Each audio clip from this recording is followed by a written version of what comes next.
Assalamualaikum warahmatullahi wabarakatuh. Perkenalkan, nama saya Ahmad Sosunaritin. Saya perwakilan dari SMK Ulul Albab ingin memperkenalkan hasil karya siswa SMK Ulul Albab. Yang pertama kacang, ada cireng isi cireng. Harganya kacang berapa, Pak? 2.000. Murah meriah. Cireng 1.000 per satu. Nah, kalau biscotnya ini 2.500. Dapat 2. Ada rasa yang lain. Ada lagi sosis. Yang ini berapa, Mbak? Sosis. Yang ini 2.000 dapat 3 ini. Kalau sosis? Yang sosis 1.001.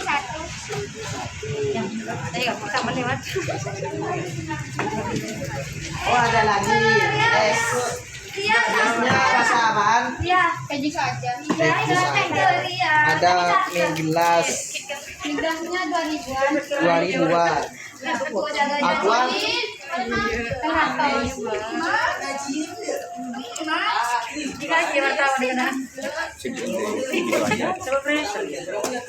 sekian begitu saja dari karya SMK Ulul Albab. Sekian, assalamualaikum warahmatullahi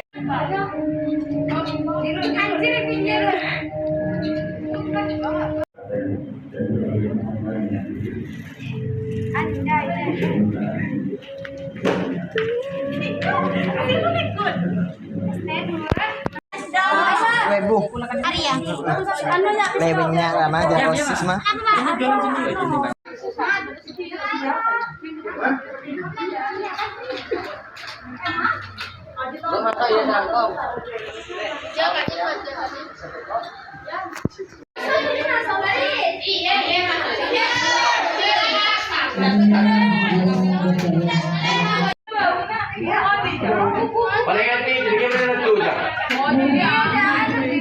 Angin kan itu.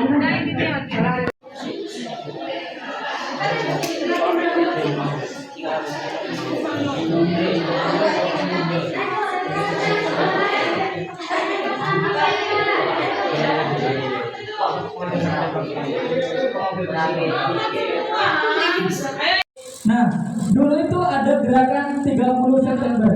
Terjadinya itu sekitar pukul 12 sampai jam 3. Jadi kalian tadi lihat kan bahwasanya ketika jenderalnya tidur langsung ditembak tanpa sepengetahuan, ada persiapan dari mereka. Ini penjelasannya. Jadi mereka itu para petani dia itu didoktrin, petani buruh didoktrin semua. Bahwasanya zaman sekarang pemerintah itu buat rakyat sengsara, rakyat kelaparan. Oke, sekarang pertanyaan berikutnya. Apa logo dari PKI? Logo dari PKI? Padu benar deh. Ya, ya sudah. Nah, terkadang ada kemarin kasus tahun kemarin itu dari salah satu Jakarta kayaknya. Dan itu dengan bangganya membuat sebuah logo. Ini logonya.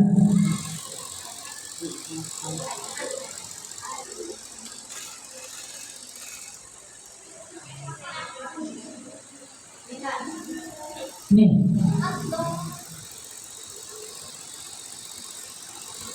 Ini logonya PKI. Kenapa kita itu nggak boleh bangga-banggakan logo ini? Karena saking nyata di kalian lihat ya, itu hanya jenderalnya tuh yang disuntik. Belum kejadian dulu di Madiun, sampai 200.000 orang yang meninggal. Kiai santri itu nggak ada semua dulu di Madiun. Jadi ketika freedomnya PKI itu, santri aja ngaji kita, terus malam itu langsung dibantai. Orang sholat berjamaah langsung dibunuh pakai apa? Pakai celurit.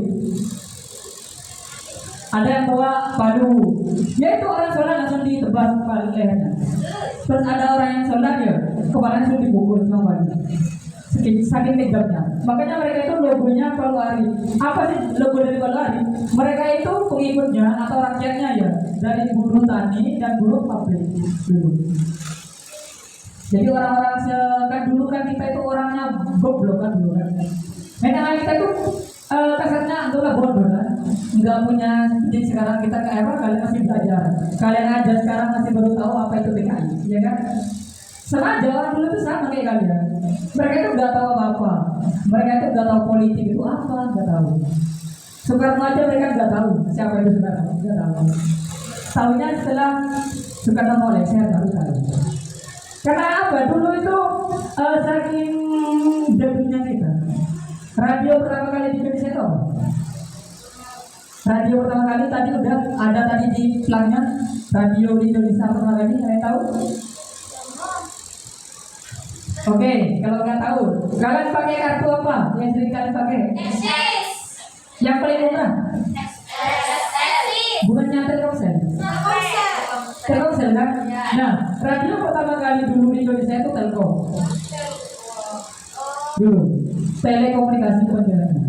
Dari Telkom itu berubah jadi kartu. Jadi kartu, ya kan? Kan dulu ada tadi ya digambarkan telepon, itu termasuk dari telepon. Telkom dulu. Dulu itu namanya warteg.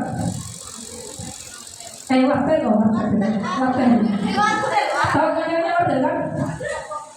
Warteg apa? Warung telepon kan?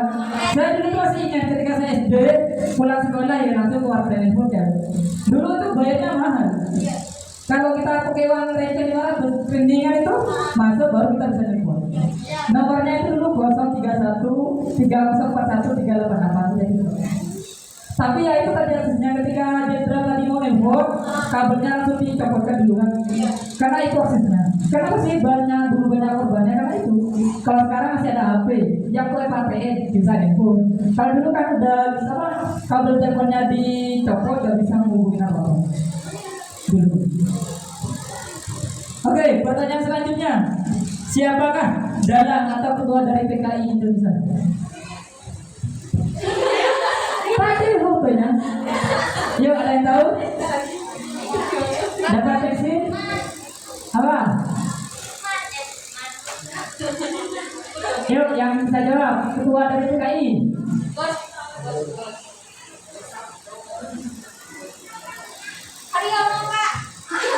Ayo. Gak ada. Ini.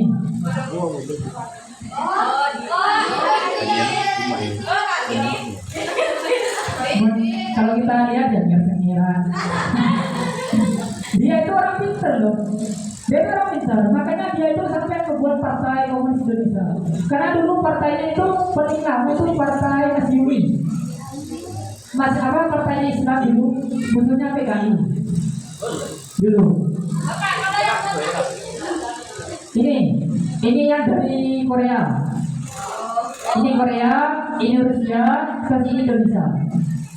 Jadi tangan itu siapa, Pak? Dan ini yang dulu Uni Soviet, sekarang ganti Rusia. Uni Soviet sama Korea Utara, sekarang itu tetap pengaruhnya itu dia komunis. Kayak kalau tahu Korea kan satuan dengan pedang hijau kan? Ya, terserah hijau karena dia itu pengaruhnya komunis. Kalau kita kan demokrasi, kalau demokrasi itu kita itu berargumen itu gak apa-apa, namanya juga negara demokrasi. Kalau komunis itu macam-macam, minta kedua A. Karena mereka itu komunis. Oke, pertanyaan selanjutnya. Dapat pensi dulu. Siapakah korban dari G13 PKI? Silakan ke tengah-tengah. Ya, Kamil.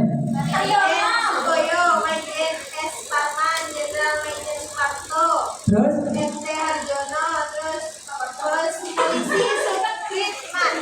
Coba?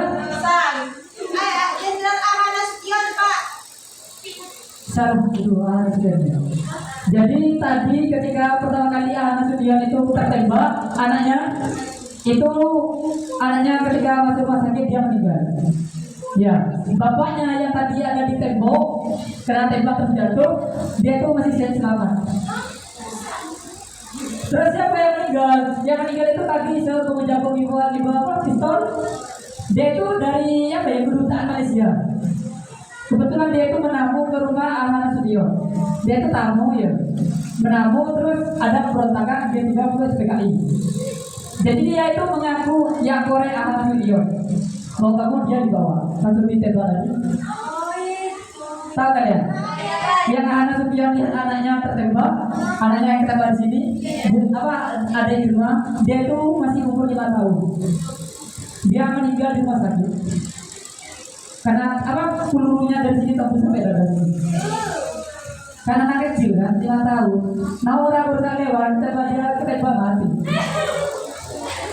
Jadi yang kenapa harus masih hidup? Karena yang menggantikan itu kedutaan dari Malaysia tadi. Ini saya apresiasi menjawab semua. Saya kasih. Yang hidup itu Ahmad Nasution. Yang hidup. Yang dijadikan target oleh PKI itu ada 9 jenderal. Kenapa sih kok 9 jenderal? Karena mereka itu orang-orang berpengaruh di Indonesia. Dulu tibanya Soekarno dulu.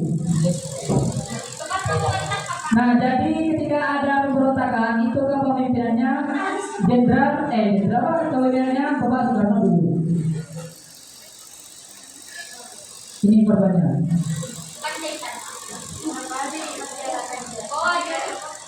Kan sampai sekarang kalian tahu kan Jalan Ahmad Yani, iya kan? Karena itu berpengaruh pahlawan revolusi ini.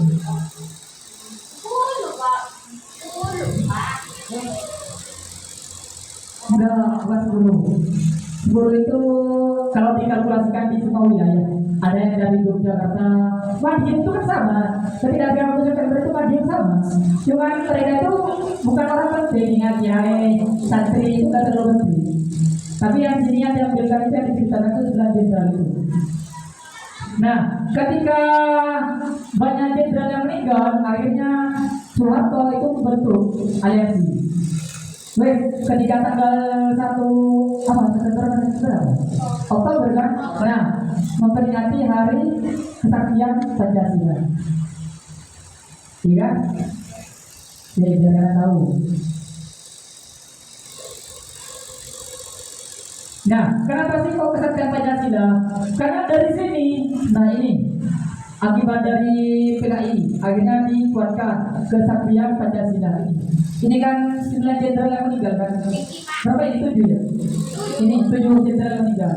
Karena awalnya kan kita sudah menentukan negara kan, sudah demokrasi, tiba-tiba ada DNID Gubernur Indonesia sebagai Partai Komunis.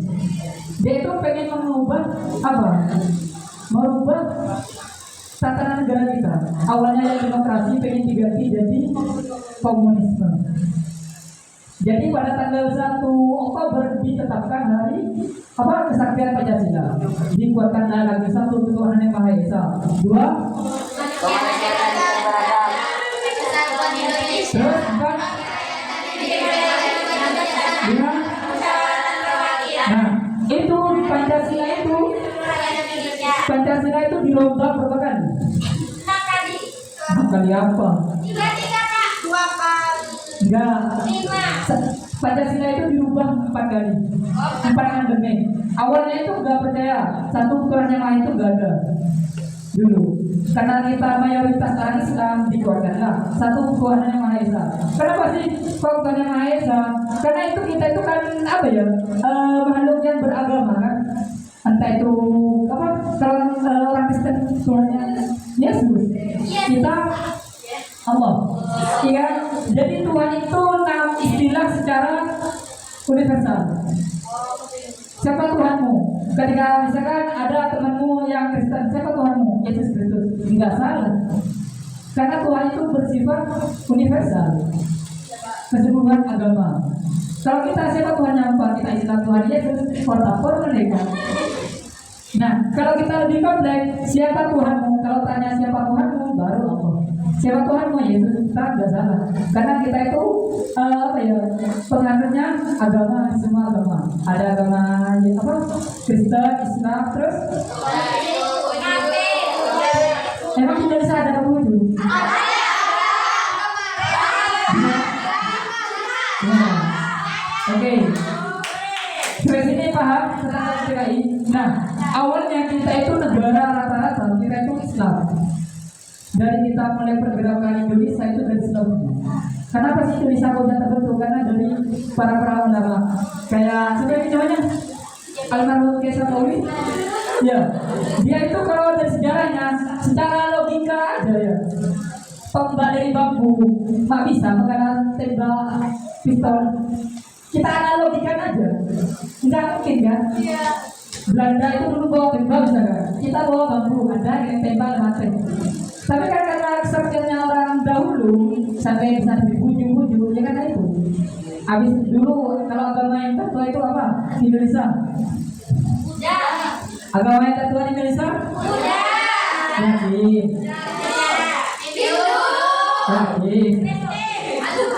Nah, agama yang tertua di Indonesia itu adanya Hindu Buddha. Rata-rata dulu kan kerajaan pertama di Indonesia apa? Ada apa ya? Nah, Islam itu kan baru datang kan?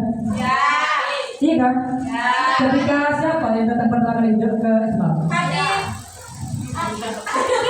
Ada apa ya? Dulu kan adanya kan Hindu Buddha, ya kan? Sekarang Hindu Buddha itu yang masih kental di mana? Bali, ya kan?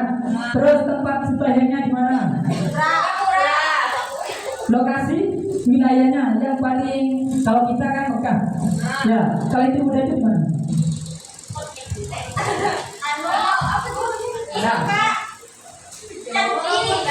Bukan, Borobudur tempat sembahyang sama kayak yang terbesar di Borobudur. Nah, negara yang paling kalau misalkan ada kunjungan, kita kan kalau berziarah terus haji kan ke Mekah kan. Kalau mereka itu enggak, mereka ke India. Kalau hari besar di mana? Bukan di Bali hari besarnya, tapi di Pasuruan. Kalian tahu Bromo? Nah, itu biasanya sering digunakan tempat beribadah orang Bali. Jadi mereka itu nyebrang ke Pasuruan setiap tahun. Terus ada ketika itu udah ada, baru Islam masuk. Pertama kali kerajaan Islam di mana? Ada dong Pak. Pertama kali kerajaan Islam. Mana? Pertama kali itu ada di Aceh. Kenapa Aceh kalau disebut serang di Mekah? Karena pertama kali kerajaan Islam itu hidupnya dari sana. Ada yang tahu namanya? Apa? Kerajaan apa di Aceh? Namanya itu Kerajaan Samudra Pasai. Nah, baru Samudra Pasai baru itu setelah ada di Aceh. Kan ujungnya kita tuh kan di Aceh kan, lebih dekat ke Mekah, iya ke mana itu? Bagian-bagian Arab lainnya di mana itu bagian sana lah. Akhirnya mereka itu setelah di Aceh, mereka itu menyebarkannya lewat pantai utara. Iya, nggak ada Wali Songo itu di pantai selatan itu nggak ada. Ada Wali Songo itu di pantai selatan? Nggak ada. Mereka rata-rata kalian itu coba lah berpikir logika. Kenapa sih kok Wali Songo itu kok ada di pantai utara semua?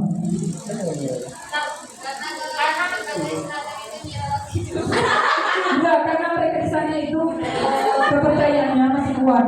Makanya jangan salah ya, ketika kita ke bagian selatan, mereka itu masih menganut Islam Kejawen. Kita gak usah kaget. Islam Kejawen itu apa Kejawen? Dia itu sembah ya, tapi tetap dia itu tetap mengandalkan apa ya, alat sekitar. Ya di sana itu masih bau minyak. Kalau kalian ke sana itu jaga gitu, karena mereka itu kentalnya di sana Kejawen. Orang Islam pakai songkok, belakon dengan kaget karena Kejawen masih tetap. Udah ya. Sekian pemaparan atau film Jika Bersurai. Semoga kalian itu dari film ini enggak salah dalam menentukan apa ya gaya kita dan bangga kepada palu hari ini. Ya, saya akhiri. Assalamualaikum warahmatullahi wabarakatuh.